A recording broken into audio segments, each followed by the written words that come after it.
Well, ladies and gentlemen, the moment that we are waiting for, and Dr. Mads Gilbert, a physician, professor at the Arctic University in Norway, specializing in emergency medicine. Dr. Mads has helped provide emergency trauma care in Gaza for over 4 decades. Before he arrived in South Africa, he was in Egypt and awaiting entry into the besieged territory. Now, he has been working in Palestine in healthcare since 1981 and provided emergency medicine assistance in Gaza during the past major bombardments, 2006, 2009, 2012, and 2014. He does travel to Gaza annually to teach, to treat, to research, to participate actively to improve Gaza's healthcare alongside Palestinian colleagues. He's also written 2 books with regards to Gaza, calling Eyes in Gaza and Night in Gaza. So I suggest you get hold of these books. So ladies and gentlemen, without much ado, to welcome our special guest, Dr. Mads Gilbert.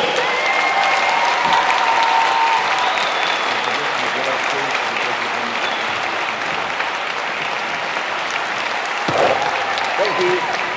Thank you. Thank you. Thank you. Thank you. Thank you. Assalamu alaikum. Kuluna Gaza. Kuluna Gaza. Kuluna Gaza. Dear friends, this is my t-shirt. I bought it in our Quds, and it reads in Arabic, Kuluna Gaza. We are all Gaza. Kuluna Gaza. Kuluna Gaza. And unlike what many young people think that this means when I do this, it does not mean peace. It means victory. That's what it means. It means victory. And it was introduced by a guy who fought fascism. I wasn't always in agreement with him, but he was called Winston Churchill. So don't forget victory. And no peace without justice, and no victory without retaking Palestine and having Palestine as a free country for all the Palestinians.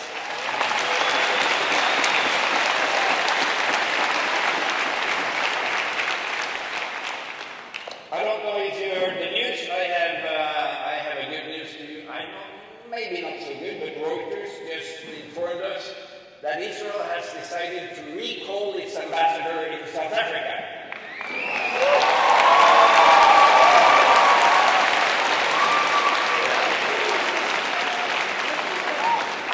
I'm very happy to raise that news, but I would have been more happy if the government had kicked him out.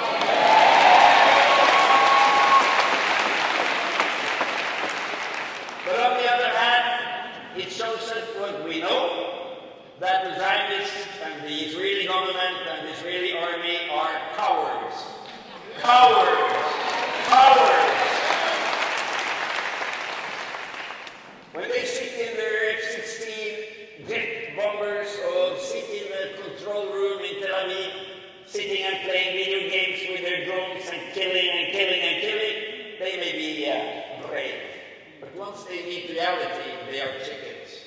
And that's what's happened when the Palestinian resistance broke out of Gaza and attacked the occupier on its own ground. They all ran away because they couldn't meet face-to-face a real fight between soldiers.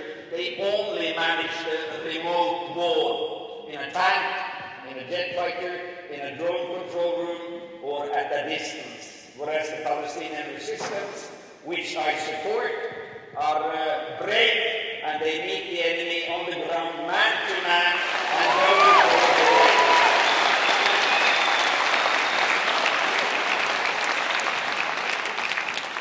I'm very happy to be here tonight. I want to thank the organizers, and I want to thank Salah Media for having organized this trip.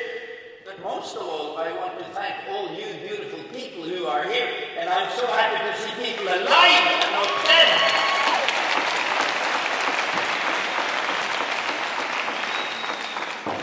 Never forget that we are the stronger part. We are the majority all over the world. We are on the side of the Palestinian people and every Palestinian fighting for freedom, and that is so important not to forget, because it's so easy to feel helpless these days and think I'm only one. I can do nothing against all this evil, against this massive control they have over money, over media, over the powers. But in fact, they are shit scared about us because they know that we are the majority. And we see it in the streets all over the world.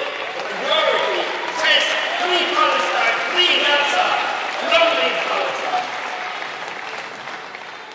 I was very inspired by the speakers. I feel, Norwegians normally don't speak like that.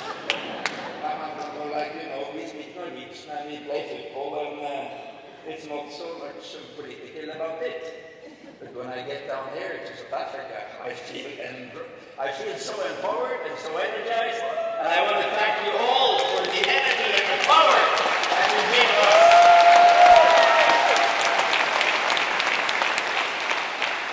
The deep coastal people from the north, and I come from the northernmost university city in the world called Tromsø. It's on the top of Norway, almost on the North Pole. But guess what? We are twin city with Gaza City, and we've been that for 20 years. For 20 years we've been twin city. And we've had conservative mayors, we have social democrats, whatever we have, the mayors say, we will always stand by Gaza. And when the Gaza mayor, I don't know if you know that, he's a very, very good mayor. His son, a journalist, was killed in the second week of the attack. And then my mayor, he was not very radical, but he called his colleague in Gaza and offered his condolences and his support for the Palestinian in Gaza. And I think the most powerful political tool we have, that is precisely that, people-to-people cooperation, people standing together across races, across continents, across belief and faith. This is not a Muslim cause, this is not a Christian cause, this is not a political cause. This is the most important human cause that we have today. And we have to stand up. We have to stand up.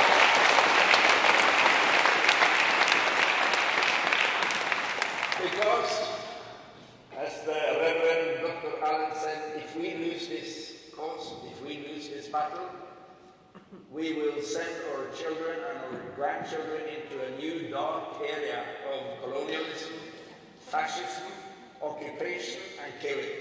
Who is next? Who is next? If Gaza falls, if Palestine falls. And that is actually up to all of us. So it should be, it must be a personal cause for everyone. Can I have the slides? So, my friends, brothers and sisters, Gaza exists, Gaza resists, and Gaza is fighting for its life now. And we are on the side of the people of Gaza and of the people of the West Bank and the people in the diaspora, and they shall hear our shouting, they shall feel our love, and they shall be able to use our solidarity to their benefit. They need it so badly now. And we need to make bigger demonstrations. We need to write more poems, more inserts in the newspaper. We need to be more active every day. If not, they will not be able to resist and to stand against the most brutal armed force in the world alone. That's the challenge to all of us. That's our obligation. And that should actually make us not sleep too well until Gaza has not only a ceasefire, but that the root problem has been caused. I'm a medical doctor. I don't treat symptoms. I treat root causes. If you come to me with pain in your abdomen, I would be a very bad doctor if I said, here's some painkiller. I have to find the root cause. And all of you know that this is not a difficult conflict. This is a difficult occupation. That's what it is, and that's what needs to be solved before we can move forward.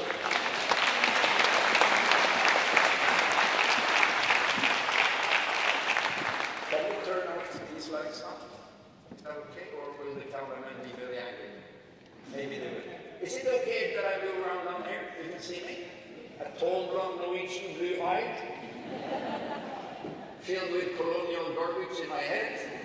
I'm trying to decolonize my mind, and it's taken a few years, and I'm still working on the decolonization of myself.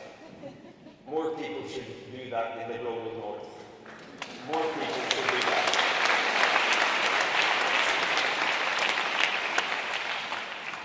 These are my children in Gaza.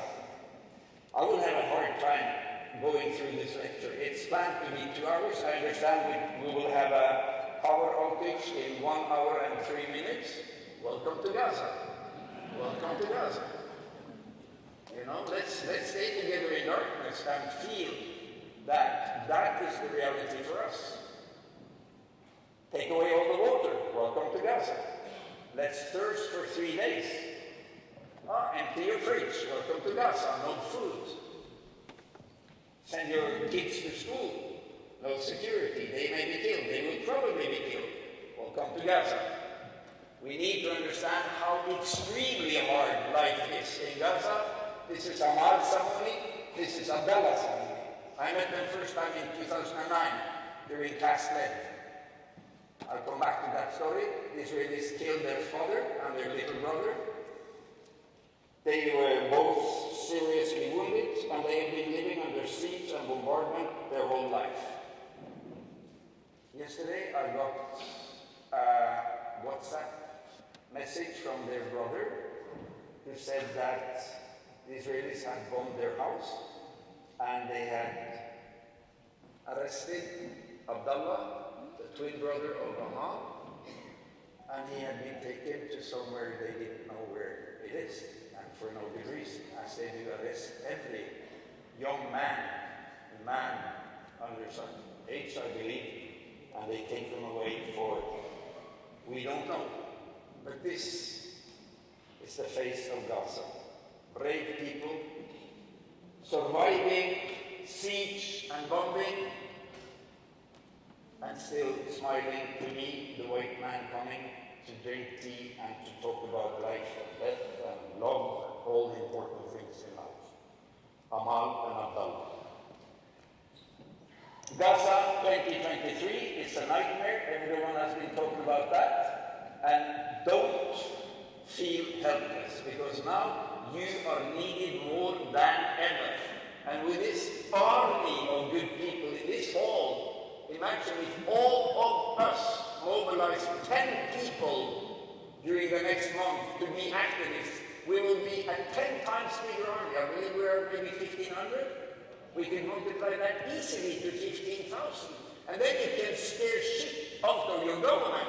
And that's what we need to do. You need to scare your government to do the right thing. We are living in the history books now. And you choose side to be on the right side. I know all of you do that. But you need to move more people to the right side of history.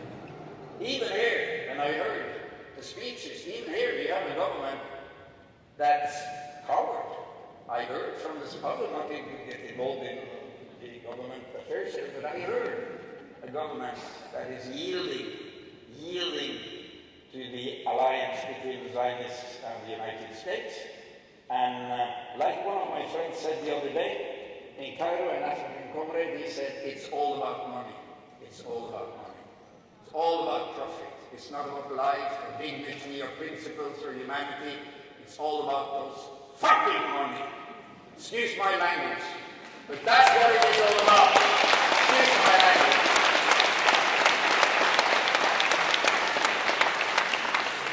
So I'm a simple medical doctor. I'm an anesthesiologist. I live and work in northern Norway. I'm actually sent on this mission by my hospital.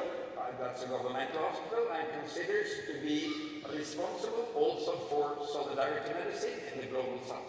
So I'm called there in South Africa, and I work for a little NGO that we actually established in 1983, which is called Norwegian Aid Committee. And we always travel to Gaza when they start bombing. There's a saying in Gaza that when everybody leaves, all the white people leave, the Norwegians come in. And that's a good saying. That's a good saying. The bad thing about that is that when I come between bombing and I go down to Shifan to have a cup of coffee with my friends, they say, oh no, Dr. Mads, no, go away, there will be a war. You know, because I'm always there. Okay, my friends. No power on earth can stop an oppressed people determined to win their freedom. Nelson Mandela, 1962. Don't forget that. Don't forget that, please. No power on earth, not Israel, not the United States, not EU, can stop the Palestinian people. Because their cause is right. It's just simple as that. It's illegal to occupy another people. It's illegal to colonize. They have the right, full right, according to international law, to fight the occupation with arms. With the arms they see fit. Of course, within the limits of the international rules for armed conflicts, the Geneva Convention. But they are in their full right to wage the armed struggle against Israel. And I support that. I don't support Hamas or Jihad or Fatah or PA. I, along with the Norwegian Solidarity Movement, we support the Palestinian people and their right to fight occupation with arms.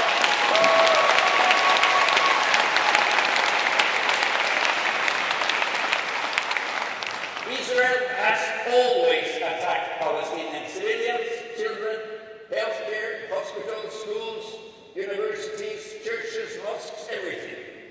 And I've been there for so many times that I feel I start to know their patterns. This beautiful picture, very painful and very beautiful, shows a little girl in Shashaya, which is one of the most attacked neighborhoods in northeast and Gaza City. And this is in August 2014. Do you remember the attack in 2014? It was horrible. And she's walking so proudly and so up straight towards her future, and the future of the kids in Palestine is our future. Because their lives are depending on what we do today and tomorrow and after tomorrow. Because if we don't stand tall and strong and organized now, they will be killed. They will be exterminated. This is no game. This is no little plan from Israel. This is the politics of elimination, known to anyone who has studied the colonizers' policies. You occupy with arms, you take the people, you take the land, and then you start to eliminate the people. And that's what we see in Gaza, systematic elimination. Why would they kill 6,000 children? To defend their country? No. And my young friend here, who smiles every time I meet him, he will be part of that future if he is alive. I don't know that. So they kill children, they kill healthcare workers. For example, this beautiful young volunteer, Razan. Razan wanted to help her people during the long march, the Great March of Return. Razan. She went to the fence to treat people who were going there every Friday to protest the occupation. You remember the Great March of Return, right?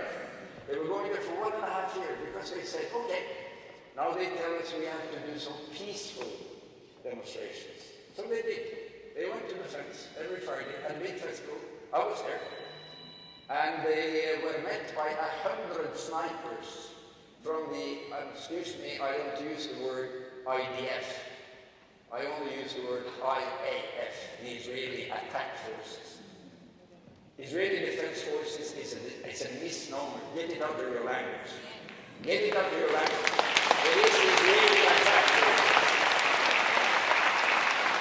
So every Friday, they would go to the fence, young and old, they would eat good food, have music and culture, and some would throw stones, some would do the slingshots, some would burn some tires, and these 100 snipers, they were lying there in their camouflage tents, and they were shooting, not to kill. You know what they did? Just like they did during the Intifada. They were shooting in the knee, the ankle, and the elbow, to inflict as much pain as possible. Death is an easy way out, a good way out in Gaza, I think many times. But all these young men, and I've seen hundreds of them, with amputated legs, with complicated wounds and open fractures. That's their policy. It is to inflict pain and suffering. That's not politics. You know what that is? It's sadism. It's sadism. I'll give you a few examples before the lights go off, I hope. So, Razan, she was a volunteer. I didn't know her, I know her mother. She went there and she was trying to provide life-saving first aid to a young Shabab, a young Palestinian who had been shot, and they shot her straight through her chest. In white, with a vest, with all the signals, internationally valid signals that you are a protected person because you're a health worker. They killed her. And nobody is held accountable. That devil who sat in that camouflage tent and pointed at Razan and shot her. And we had these videos, they were laughing, they were chuckling, they were applauding each other for everyone that went down on the other side of the fence. Is it strange that these 1 million young people in Gaza are willing to join the resistance? When you have been under siege your whole life, when you've seen your family members being killed, when you have been humiliated every time you try to go out of Gaza, and when you have been starving and having little food and no money to live for, is it strange that they join the resistance? I don't think so. I don't think so. And they've been doing this all the time. This is a picture I took in 2009 during Operation Cast Lead in Shifa, in the emergency room. And this is what always touches me so much about Gaza. It is their quiet dignity, the way they love and care for each other, and the way the families keep together, and how they are helping their neighbors. I'm not romanticizing it, because I've been there for so many years. It's true. And this other quality, the sumud, which is an Arab special word very much used in Palestinian language, sumud means steadfastness. It's part of the Palestinian psyche, the virtue. How many of you are Palestinians? Raise your hand. Let's give them an applause. Let's give them an applause. Palestinians, yay! We're all Palestinians. Kuluma Gaza, but I don't have the DNA of Palestine, okay? That's a slight biological difference. But mentally, yes, we're all Palestine. And these are the heroes, my friends. I'd like to say, publicly here in Cape Town, I am not a hero. These are the heroes. The Palestinian healthcare workers. They are the heroes. They are the heroes. They never give in. They never give up. They never leave their patients. These are two of my good colleagues. This is in 2014. July, we have been working for 72 hours. They are completely exhausted. And it was Ramadan, and we were fasting. I'm not a Muslim. I'm a romantic agnostic, so I believe in a little bit different things. But I fasted, of course, with my brothers and sisters. How can I not? When it was war and we all had to work so hard. Look at their faces. Look at that brave smile of my chubby comrade, who is a surgeon. And the thin and exhausted one is, of course, anesthesiologist like myself, because we have to serve the surgeons all the time. But let that picture burn into you, because that is the face of the bravery of the healthcare people. I'll come back also to female faces, I promise you. Sorry for only having 2 males here. The endless, repetitious bombing of Gaza. This is, you probably don't remember, an attack in November 2019. And I took this picture after we had been fighting for life for a patient that had been shot with a drone. Humans, they are humans. There was a battle here, nurses and doctors versus death. So far, 22 Palestinians killed, over 70 injured since the attack on Gaza yesterday morning. 13 children and 40 women among the wounded. Heavy bombing now. This is the place where you try to be on the side of life and save the lives of the heroes. It looks like this and even worse. This is the workplace where you smell the smell of warm blood And when you lift away the amputated limbs of those who have been shot in full planning, devilish and exact way by the Israeli snipers, and people are losing their legs, their arms, their fingers, their eyes, and their lives. This is what is behind the number of 25, 26, 27,000 wounded. Not all of them during this attack has been wounded as this, but this is what man-made injury and man-made pain and man-made evil looks like. When you shoot off the legs of a whole young population, you shoot off the arms, you do it for one reason, not to defend yourself, but to tell the occupied, this is what's going to happen to you if you pick up anything to try to confront us. A stone, a fire, a gun, whatever, we will do this to you. That's why they shoot them in the knees and in the legs. That's why they arrest young children who throw stones and take them to prison. I'm so sorry to disturb. There's a car blocking, Honda, blocking the neighbor opposite.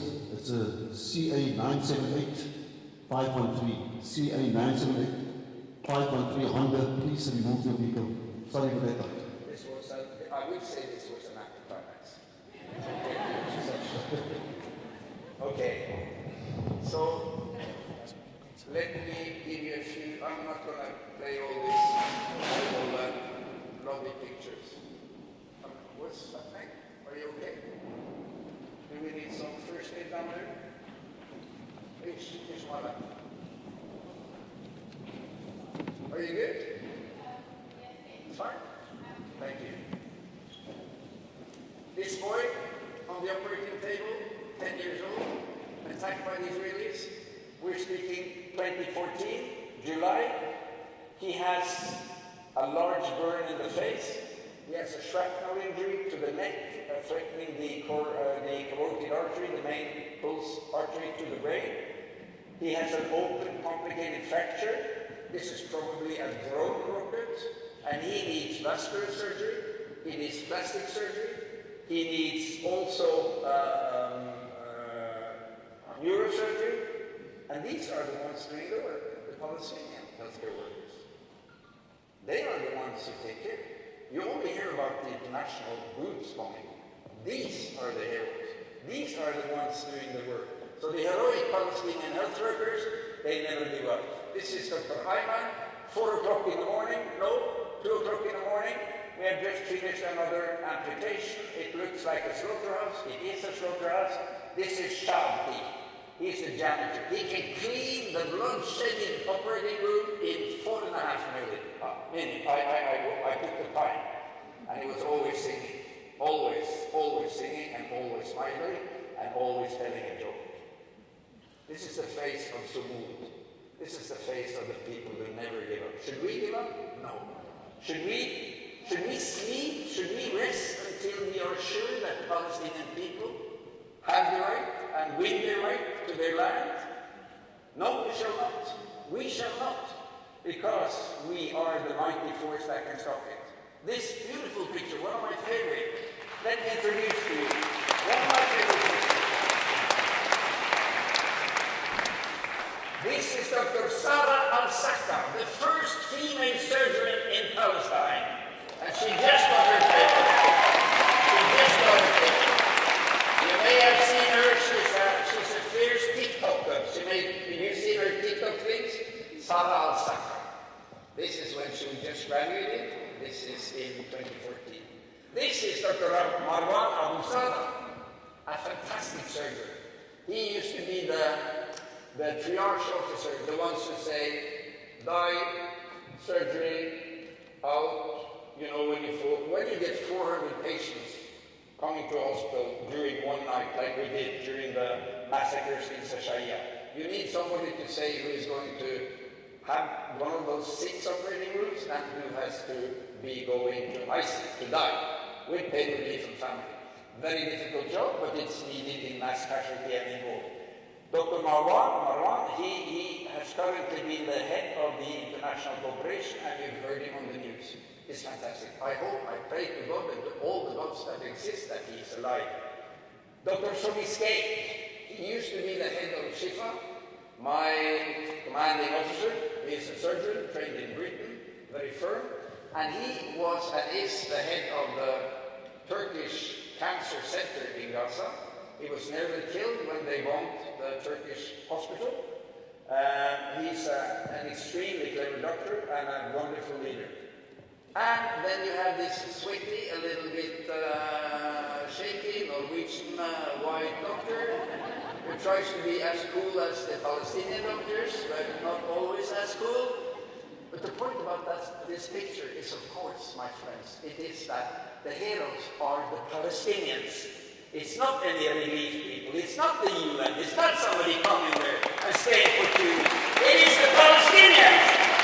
They are the ones carrying the burdens and leading on in the struggle. And I, for one, am extremely humble and grateful and moved by their hospitality towards me, a representative of precisely their enemy, the colonizers in the north. But of course, they say I'm Palestinian, so that's fine. But there is nobody who has taught me, except for my mother, of course, nobody has taught me so much in life about medicine, about dignity, about steadfastness, as my Palestinian colleagues. They are fantastic. I say that. And let me just take you through a little intellectual clarification or definition here. I do not practice humanitarian medicine. I practice solidarity medicine. And that means to stand on the side of the oppressed and choose their side. And choose their side. So when I go to Gaza, I don't have some West with some nice badges on, and I take selfies in order to do some fundraising when I come home. I was there 2 weeks, yeah, cool guy, yeah. I report to the Minister of Health. If it's Fatah, I report to Fatah. If it's Hamas, I report to Hamas. And I say, I'm here, at your disposal, what do you want me to do? And of course, Dr. Yusuf Abarishi says, oh, come on, Mads. The Greeks are there, you go to the operating room right away. And I put on my Hamas. And I become Hamas. And I'm a target because I'm Hamas. You know, I'm a Jew. I have a yellow star. You can kill me, you can gas me. I'm a Palestinian. I'm called Hamas. It gives the right to everyone to kill me? Not at all. Of course not. At the core of this is the deep-rooted racism and the colonial apartheid that says, you are less worthy than I, and I can do what I want with you, and I can kill you. Just because you are part of the resistance, I can kill you. So these are my leaders, and that is, by the way, Marwan Abu Salah that I just showed you. These are my leaders. I am going into their team, in their culture, under their leadership, respecting their organization and learning from them. That is solidarity medicine. Not to come on the outside and pretend that we are better than that. Here, in the brilliant surgical ICU in Shifa Hospital, I don't know if you can imagine the level of medicine that is practiced in Gaza. It's superb. It's at above the level that I have in my university hospital.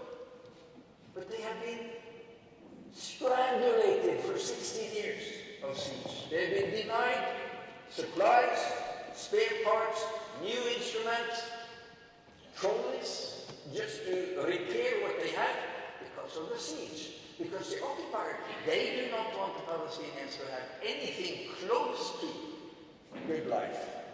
They want to make them suffer. During the COVID pandemic, we were asked to provide mobile X-ray machines to take chest X-ray. By the way, the Palestinians in Gaza did a brilliant job with the COVID under the circumstances. We could fund it with Norwegian governmental money. We bought it, we brought it down, and the Israelis let these X-ray machines sit on the fence for, I think it was more than half a year, just to observe it. A few years ago, I can tell you a good story.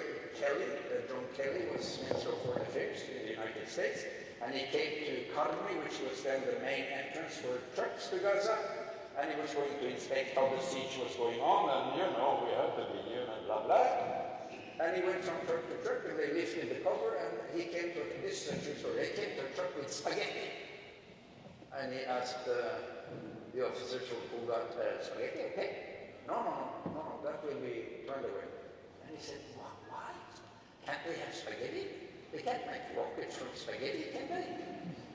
And the Palestinian officer was embarrassed, and he said, no, it's on the A list. Well, what is the A list? It's items that are considered luxury goods for the Palestinians, and they shall not have it. And Kelly blew his mind and said, what on earth? I don't, you have to change that. Let them have spaghetti. So the Israelis backed off, and they allowed the spaghetti trucks to go in. But then, in order to maintain balance in the suffering, they moved jam from the B list to the A list, so they couldn't have jam. They could have spaghetti, but not jam. Can you imagine? So here I am in the ICU in Shifa with two fantastic colleagues. It's Khaled, who is the head nurse, and it is Dr. Dina, who is a Palestinian surgeon, not living in Gaza, but she was there during the 2014 attack. And I have to tell you, these people have taught me most of what I really know of difficult medicine, because they are so good at improvising, and they are so good at finding solutions in difficult situations. And every one of the children you meet makes an impression on you. I clearly remember this child. This was during the night of the Surrey massacre. Came in wet with a quite deep and problematic cut in the left thigh. We had to provide some anesthesia. And I didn't know this picture was taken, but I could see how extremely drained and exhausted I was. I managed to get in the cannula, which is not always so easy, this little yellow thing, and I could give her a little ketamine. And she falls beautifully asleep. And we had a moment of peace together. She's not dead, she's just finally falling asleep. And I do a lot of picturing, and I took this picture of her because I put the linens around her to avoid hypothermia, which is a dangerous thing when you're bleeding. And she was sleeping like a little angel. And I remember that moment, and I remember all the other moments of these beautiful small human beings that I treated, and I made her front page in the last book that I read, which is called Night in Gaza, and you can buy that on Amazon, and the income for that book goes to the Tromsø Foundation Justice in Palestine, which is a foundation where people can apply for scholarships, and you're free to apply if you want to go to Palestine and do some good work. So buy the book and provide more solidarity. And solidarity is not an act of charity. It's an act of unity between allies fighting on different ground towards the same goal, the same objective. Exactly. That's it, yes.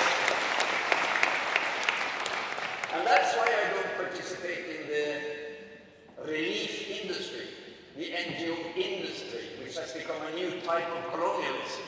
That we send all these white teams and all the tents and all the goodies, and we go in there in a disaster and we stay for 2 weeks or 2 months, do no training, do not share any knowledge, just stay there, treat, and leave a big black hole behind.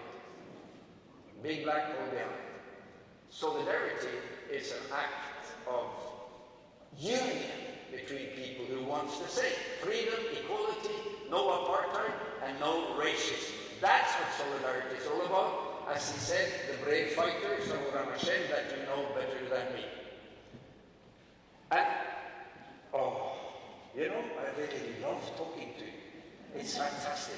I have to move a little bit backwards. I'll share with you a watershed experience I had in Beirut in 1982.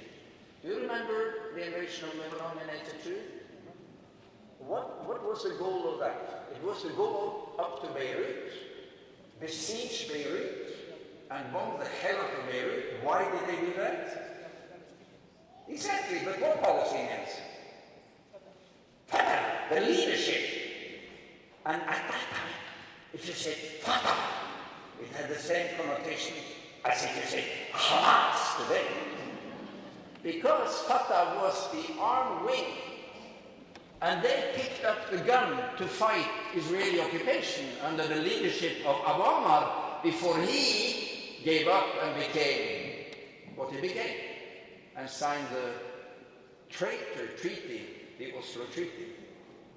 But in 1982, Fatah and PLO had their headquarters in West Beirut. Israel invaded Lebanon, went all the way up to West Beirut, besieged Beirut, cut the water, cut the power, cut the fuel, cut the food, cut the medical supplies, just as they did in Gaza. Same tactic. And I came there with a Norwegian medical solidarity team, and there you have the young Dr Mads in a field hospital in the basement of a Catholic school in West Beirut. Shit scared, but still giving anesthesia. And this was my first experience with Israeli war machine, the killing machine. And I could not believe what I saw. I could not believe the malignancy, the evil of how they attacked schools, hospitals, apartment buildings, water pipelines, sewage systems, ambulances, and they did the same as they do in Gaza now. When people came running to dig in the rubble after bombing, they waited half an hour, so it was a lot of people, came back and bombed the rescuers. And to me, this encounter with the Israeli war tactics against the civilian population, of course, made a very deep impression. And again, we're in the basement, and the second level and underground garage. We are amputating Fedaya, a fighter, both legs in the light of just a reading lamp. But I am not the important person here. They are the important ones. They are the ones doing the work. But I lended my shoulder and my support, and they appreciated it because they said, as they say in Gaza, when you are coming, we feel less alone. And that will empower our strength, that will make us stronger, because we all the time have a feeling that the world has left us alone. So solidarity is such a powerful tool to make those people standing up against oppression stronger. The two most beautiful words in my language, it's love and solidarity. Love and solidarity. Because these two powers can make us perform wonders. They bombed everything. They bombed apartment buildings, they bombed, as I said. And in the two refugee camps, Sabra and Shatila, in Sabra there was a young boy living with his mother, Palestinian refugees. Khalil was his name. And one day in July 82, he went out together with his mother, held their hand, and they walked down the street in the refugee camp to watch the Israeli F-16 came in like small stars on top of the skies and dropped their deadly cargo every day at lunchtime. A bomb landed close to them, killed his mother, and almost completely tore off Khalil's left arm. Strong hands lifted him up and rushed him into the local Palestinian hospital in the camp, named the Gaza Hospital, by the way. And a Norwegian surgeon and a Palestinian surgeon had to amputate Khalil's left arm. Through the night, the next morning, he woke up from anesthesia, and a British, very, very dedicated war photographer came by, and he took this picture the next morning. When Khalil is sitting on the bedside in this pretty poor hospital, the linen's bloody because we didn't have water to wash with, his left arm amputated above the elbow, he's naked as a child can be, he's motherless, he doesn't have a passport, he's a refugee in a pretty hostile country, and he has lost everything. And when you see this picture, it's so easy to feel pity. And that is the traditional school medicine that I have been educated in.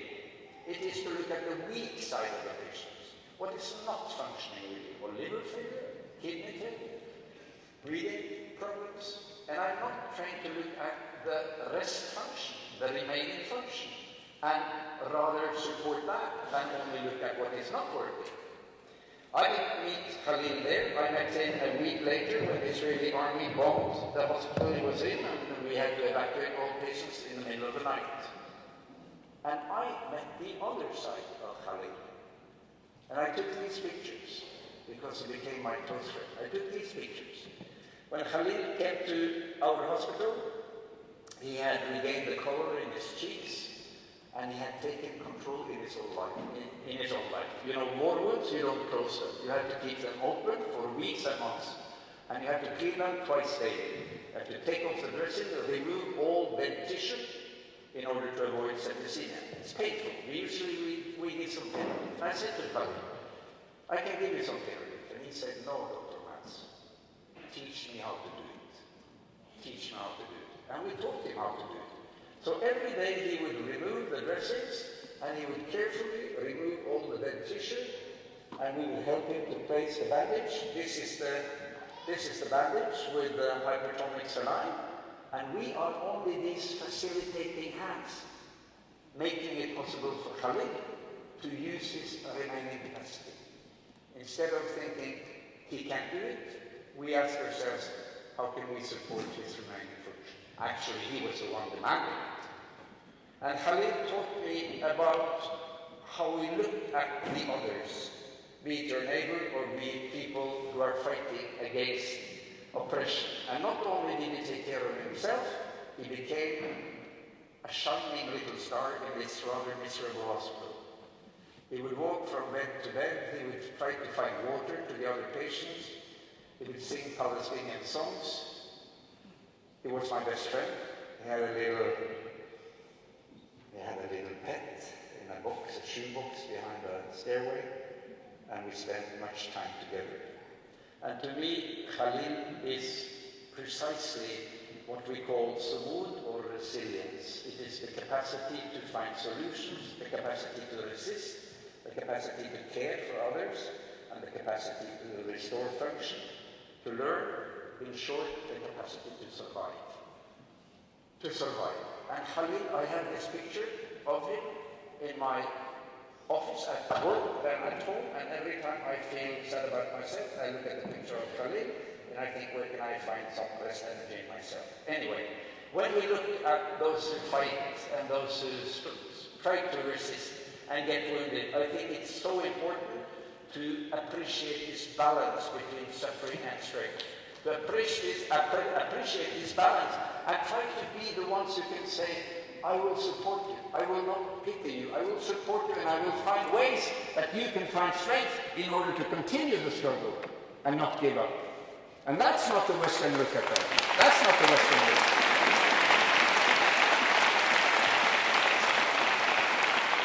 Because Joe Biden and Mr. Blinken and this doctor, colleague of mine from Norwegian, who is the head of the EU, they want us all to pity the Palestinians.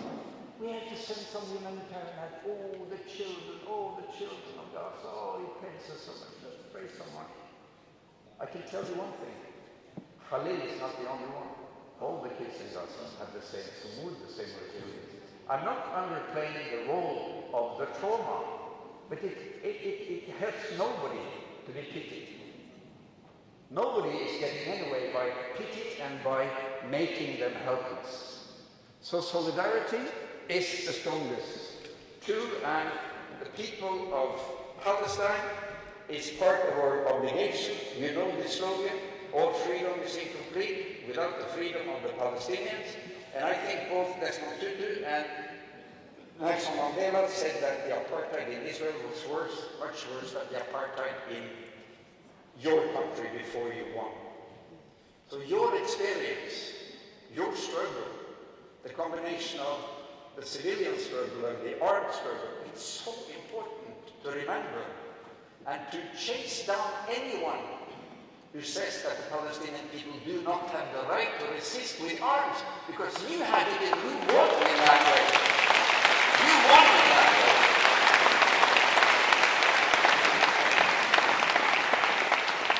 And what is this shit talk about Palestinians being terrorists because they arm themselves? When the West, you know what I'm going to say now, huh? I'm going to say Ukraine. I'm going to be really shouting Ukraine. They are fighting occupation, fine. They were occupied in eastern part, fine. They fought. With what? With arms. Where did they get them from? The US and EU. With money, with political support, with sanctions, with everything we can use in order to constrain and occupy. Why is that not applied to Israel? Why not? Why not boycott Israel and take them down and deny them weapons? What a silly, what an embarrassing, what a shameful double standard. I am ashamed to be a European. But I'm happy that my government actually is the only European government, with Iceland, I think, who refuses to call Hamas a terrorist organization. We don't do that. And my Prime Minister, will not start straight in, well, he actually said the other day, I think he tried to whisper it, but he said that it was picked up and it was made big headlines. He said the Palestinians have the right to defend themselves.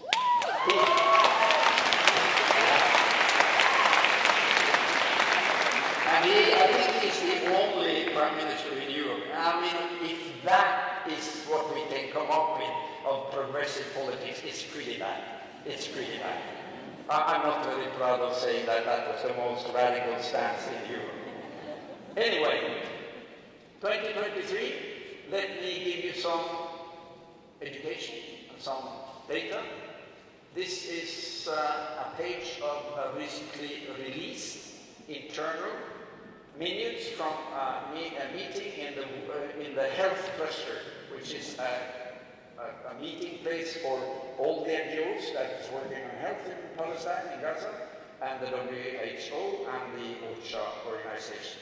Here is a graph, and everything is known. This graph starts there on the 8th of October, and then it goes, these are the killed, these are the wounded. It's done with the accountants, dryness. Everything is known. This goes to all the foreign departments, and the numbers are, as you know, 12,000 killed children, 12,000 killed, half of them children, 6,000 killed and missing children, and 28,000 wounded, 1/3 of them children. This is 4 days ago, and I believe we have to add many more. But we can't know because the whole recording system has broken down because of the attacks on the Minister of Health and the killing of so many people in the administration also. So this number to be remembered, 40,000 Palestinians killed or wounded in 5 weeks.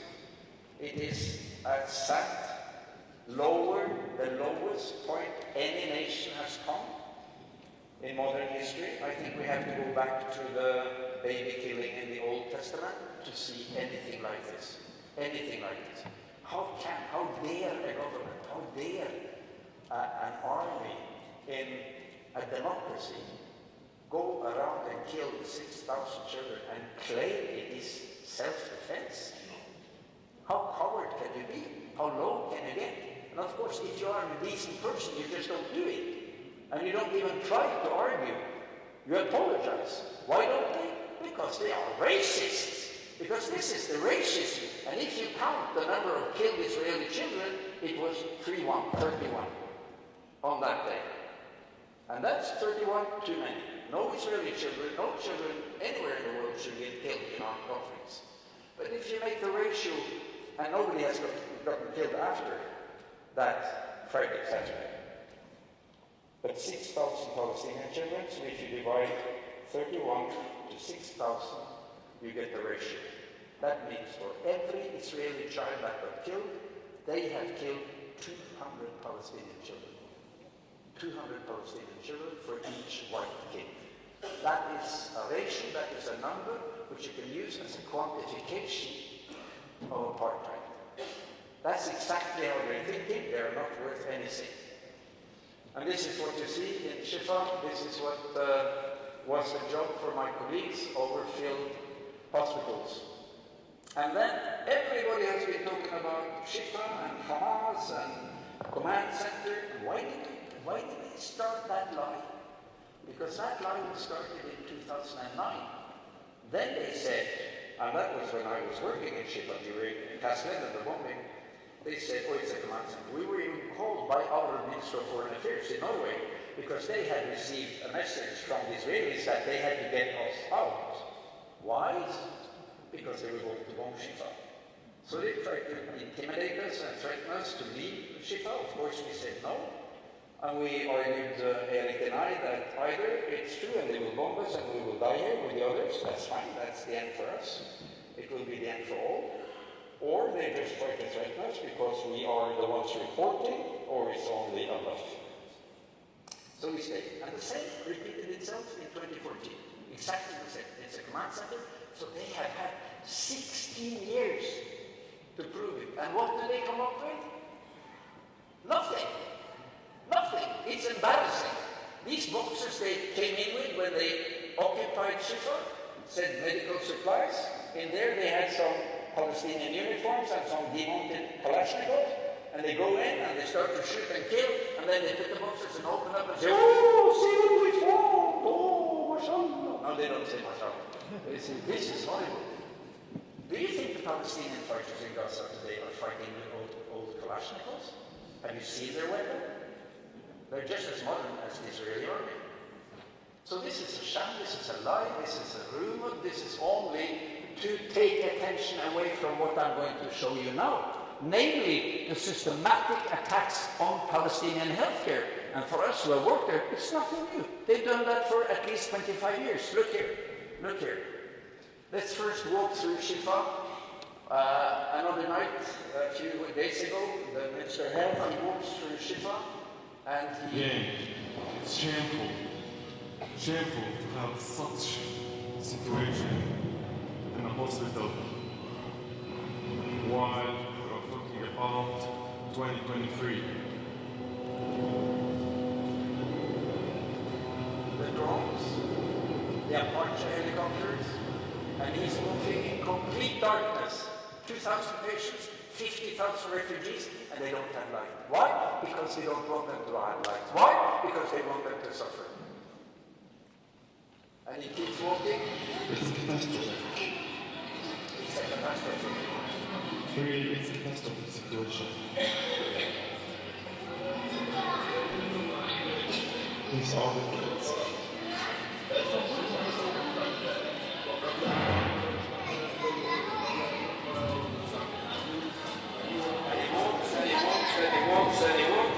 And the corridors are so narrow because they're so filled with the 50,000 refugees that he can hardly pass a stretcher. He can hardly pass a bed, he told me. But he's the kind of leader who is with his people. He's with his people. He doesn't give up. He's there. And the other healthcare workers, they are world champions in improvising and finding solutions. No more beds, put them on the floor. No more stretchers, put them straight on the floor with some plastic sheet under. No operating table, go down on your knees, concentrate, help the patient. Look at these people, look at these people. They are so brave, it's almost unimaginable. And what do they get from the Israelis? They get killed. They get killed. And then after having withstood all this pressure to evacuate the hospital, on the 18th of November, I got this message from Gaza. Stamped 7:41 in the morning, urgent, a medical source for Al Jazeera says that the occupation army gives doctors, patients and displaced people to evacuate the Shifa hospital in Gaza within 1 hour. 1 hour. And there were more than 2,500 staff, patients and refugees. 1 hour. And this little video shows what happened in Shifa that day, that morning. when they had been threatened that if they don't get out, they will get killed.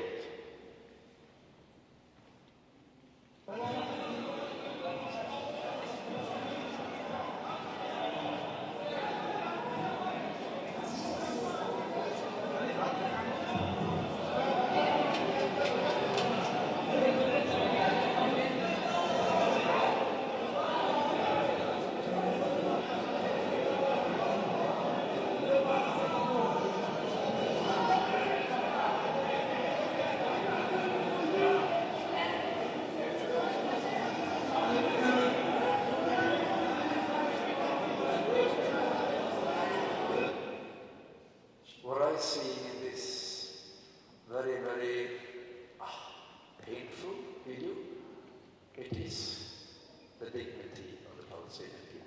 They don't panic. They try to find solutions. They try to find who to take out first, how can we carry. They try to have an overlook and to find within 1 hour a solution that can save as many lives as possible.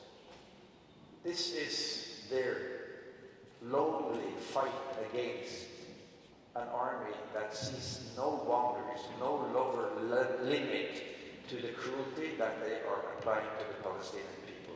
They stand tall, they don't scream, they just find out how can we solve this situation. They couldn't get all of them out because some of them were bedridden and had so big injuries that they had to stay in Shifa. And an hour later I got this message from one of my dear friends. I, along with 5 other doctors, will stay at Al-Shifa Hospital with 120 patients, as patients cannot leave due to their health condition. We call the international humanitarian world to take action to protect the medical staff and patients at Al-Shifa.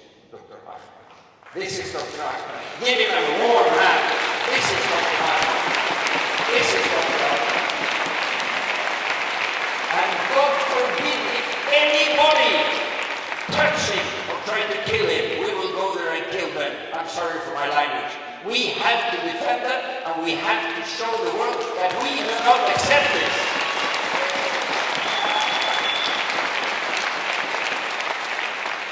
And I don't have to repeat, these are the heads.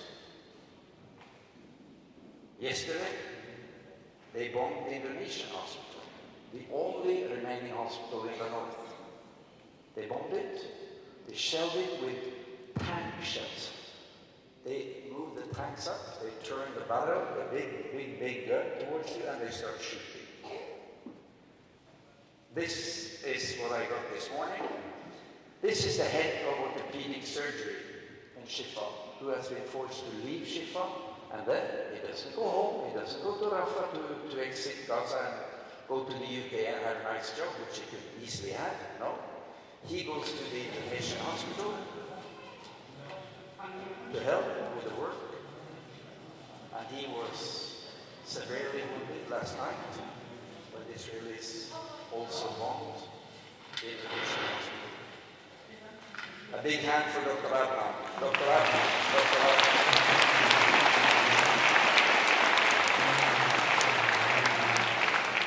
And this goes on, and it goes on, and it goes on, and it goes on. And finally, after 41 days of warfare against the healthcare sector, finally, after 41 days, the international community showed up in Gaza City. After having been allowed by the occupiers and the killers to come in. Of course, following massive political pressure from EU and probably also from the White House. But the White House, they have lost control with their people. They have raised these people. And now the people are rabies. And there are 10 people. And old idiot Biden cannot control these people anymore. Then we have to control them. We have to say to our governments in South Africa and in Norway, you better stop them. And you better imply sanctions and boycott and take them to the International Criminal Court, because that's where they belong. And look at the faces. This, I know, he's a good man. He's a good man. I worked with him in Cairo. We tried to make plans. He comes into Shifa, occupied, threatened. And a completely devastated hospital, and look at their faces. They're not very, very positive about what they hear. This is my old comrade, Dr. N. I can't reveal his name. This is in 2014. He's the best anesthesiologist in Gaza. He is married, a wonderful wife, he has 8 kids. And he is one of the doctors who stayed behind in Al-Quds hospital. You know Al-Quds, the second largest hospital in Gaza? Bombed around, threatened. They did not yield. And finally they had to, because they started bombing the hospital. He did not go home. His family is in the south. I know them well. But he went to a provisional field hospital to continue the work. He's been on call for 5 weeks. He doesn't give up. And this morning, he sent me the following WhatsApp. Actually, all his kids call me Mads. I know them from birth. His eldest son is studying medicine in Egypt. And during the first week of the attack, my brother called me and he said, Mads, I want you to promise me that if we get killed, you take Mohammed as your son. And I said, of course I will do that. That's the reality for a family in Gaza. That's their life. So I met him twice in Cairo. It was very nice. We're keeping in close contact. And I have 2 daughters. And I told my daughters about Mohammed. And we had a video conference. It was very moving. And my 2 daughters said, Mohammed, welcome to our family. We love to have you as our brother, regardless of what happens to you.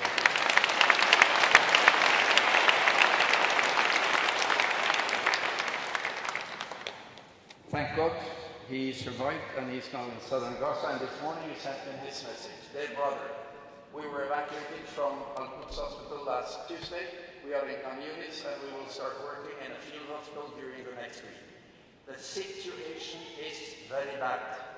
Disease, famine, fear, anxiety, lack of order. Gaza is slowly dying and awaits an unknown future. I beg you to remember Dr. Mads' work. This is what they experience now, and time is critical. We have no more time for meetings. We have no more time for resolutions. We need action now. We need to stand up and do something. They are dying and they are talking.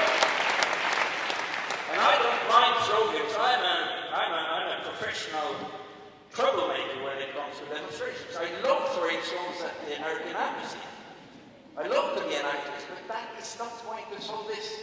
So we need to move beyond slogans, beyond meetings. We need to get our asses moving, and we need to challenge our government and get the government to boycott Israel, to boycott all economic ties, to break all ties, to block all harbors, and to say simply, we don't want you.